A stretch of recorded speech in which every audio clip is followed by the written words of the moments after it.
Umukuru w'igisagara ca Bujumbura ari kumwe n'uburongoye ikigo kijejwe kwegeranya amakori n'amatagisi OBR bazindukiye kw'isoko ya Ruvumera gutanguza igikorwa co gushira umukono ku masezerano mashasha azogenga abadandaza bakorera mu bibanza vyo mu masoko ya Leta hamwe n'ikigo OBR kigiye kuzoza kiratoza amahera yo kuri ivyo bibanza.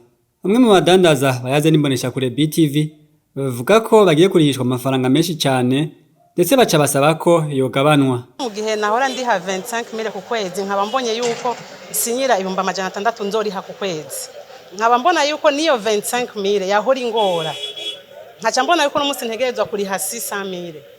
Twe tubona umenga ni ikintu kigoye cyane twosaba umuvyeyi ariwe atwaye igisagara ca Bujumbura ariwe bari baranduhaye bino bibanza yuko boraba kino kintu bakagisubiramo. Kuko banagerageje kuraba ngaha tuhora tunacererwa kuri ha 25,000 none no musi 600,000 tuzoyakurahe. Twe dusaba yuko nkuko imbere yuko ino soko ya Ruvumera yubakwa baduhamagaje muri meri tukaganira tukagiranira amasezerano tukagira n'amahera dushobora gutanga kugira ngo vyemeze ko turi abanyesoko n'ubu boduhamagara bakatugirisha inama bakavuga ati nk'abadandaza bo mu Ruvumera amahora muri ha 25,000 mubona uno musi tubarishije nka 50,000 vyokunda ko muyaronka.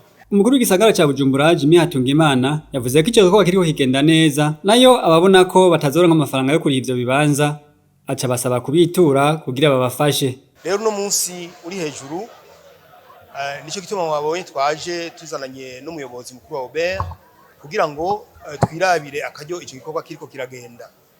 Ariko twasanze igikorwa kiriko kiragenda neza abene gihugu bavyumvise kandi bariko barasinya.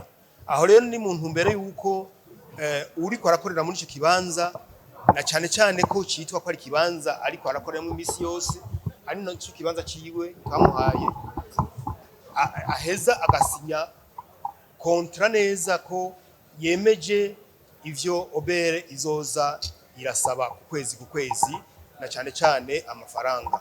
Udashoboye kurihira ico kibanza birashika kuko amikoro samwe kuko aho twagiye turaca twumvise yuko hariho koko bene bibanza hariho nabandi rero bagiye bakotesha ku bandi aho rero abo bazoheza batwiture tubonye ko bidashoboka yuko babandanya bakora na cyane cyane ko badashoboye kuriha amafaranga bazoheza rero tubaronderera handi koroshe gukorera amafaranga abayabaye. Jiberuko mu gihe ayo mahera yahatozwa n'igisagara ca Bujumbura kigobe kazoza kiratanga amahera agera ku bice 10% by'amahera zaba yinjiye kuri ivyo bibanza azocaja mu kigega c'igisagara ca Bujumbura.